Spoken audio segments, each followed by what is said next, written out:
I am Noah Baker, and this is The Vote, a document about the women who fought and won the right to vote, and about the women concerned to fight for gender equality in the women's rights movement today.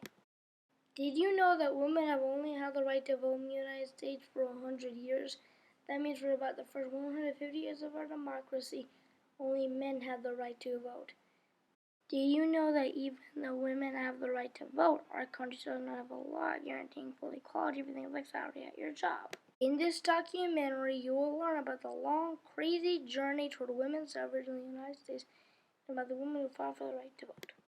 The women's voting rights movement started in 1840 and ended in 1920. It started with a woman named Elizabeth Cady Stanton, who started the women's movement and was a suffragist until she died. It started with the Seneca Falls Convention. That was Stanton's first time speaking in public and where suffrage truly began. Lucretia Mott held with the Seneca Falls Convention. She was a Quaker. Elizabeth Cady Stanton later met Susan B. Anthony, a hardcore, more intense suffragist. Anthony was never married. She knew that at the time there were more unfair laws towards married women than unmarried women, so she decided not to get married. Also, she voted legally with a couple of other women. Susan B. Anthony once said in a speech to women that the government is not a democracy, it is not a republic, it is a hateful aristocracy, a corrupt, terrible government run by a few men. Susan B. Anthony organized a protest at the national celebration of the centennial 4th of July in Philadelphia. Anthony and the suffragists approached the vice president and presented him with a Declaration of Rights. Outside Independence Hall, Anthony got up on an empty bandstand and began to read from the Declaration. Women have shown equal devotion with men to the cause of freedom and has stood by his side firmly in its defense. We ask justice. We ask equality. We ask all civil and potential that belongs to the citizens of the United States be guaranteed to us and to our daughters forever. The crowd cheered. The Susan B. Anthony Amendment was the one they called the amendment that finally got women the right to vote. They were not lobbying in Washington, D.C. for the passage of the Susan B. Anthony Amendment. Anthony and Elizabeth Cady Stanton lectured to crowds all over the country on suffrage. I want to tell you about Susan B. Anthony's trial. She voted legally, and this is what happened. First, in 1872, Susan B. Anthony voted at the time it was legal for women to vote, and she went to court and was fined $500. November 1st, 1872, the last day to register to vote before the election, Anthony and a group of 14 women went to register to vote. But then Susan B. Anthony read the U.S. Constitution, stating that she had the right to vote because she was a U.S. citizen. They refused to let her register again. Anthony threatened to sue them and pursue criminal charges against them. In the end, they debated for an hour, and the women were allowed to register. Then later, she voted. Anthony was arrested, but did not go to jail, even though she wanted to so she could bring her case before the Supreme Court. Before her trial, Anthony spoke all over her community, making her case. Anthony did not give up.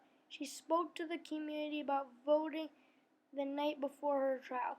At her trial, Anthony was not allowed to testify because she was a woman. Even though Anthony was not allowed to testify in court, she still spoke before the court and talked about her being less than men and about unfair laws. She spoke as well about talking freely and without being silenced. After being sentenced to pay of $100 and the cost of Anthony said to the judge that she would never pay a penny for the penalty.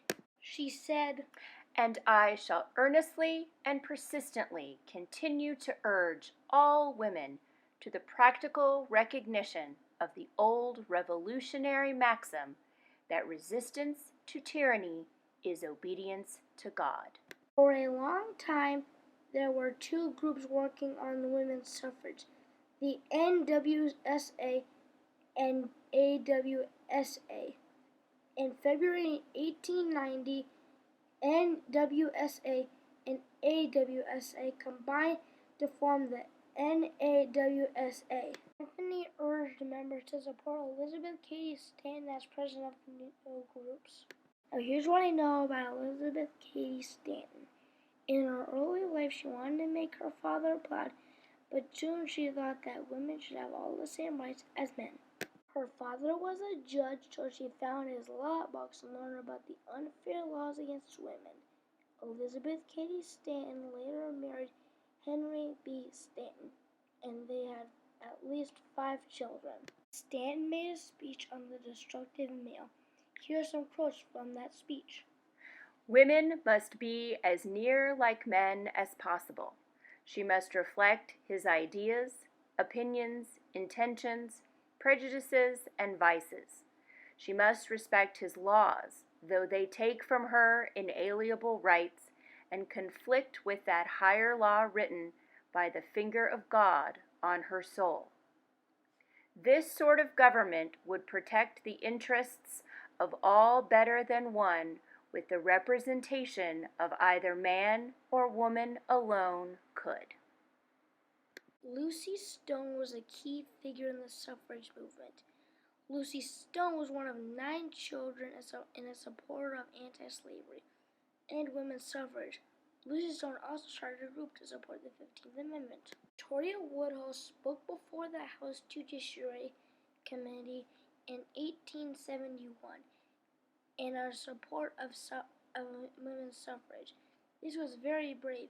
She and Alice Paul started the political party known as the Equal Rights Party. In 1872, Victoria Woodhull ran for president. Eventually, Susan B. Anthony and Elizabeth Cady Stanton died. And then came Alice Paul and the suffragettes. Suffragettes were suffragists from Britain. They were really intense. Suffragettes kind of broke the law, and so after a little while they were arrested. Alice Paul was sent to prison, and suffragettes were taking hunger strikes in prison, so they had to be force-fed. Elizabeth Cady Stanton's daughter was a supporter of suffragettes and thought that they were hard workers.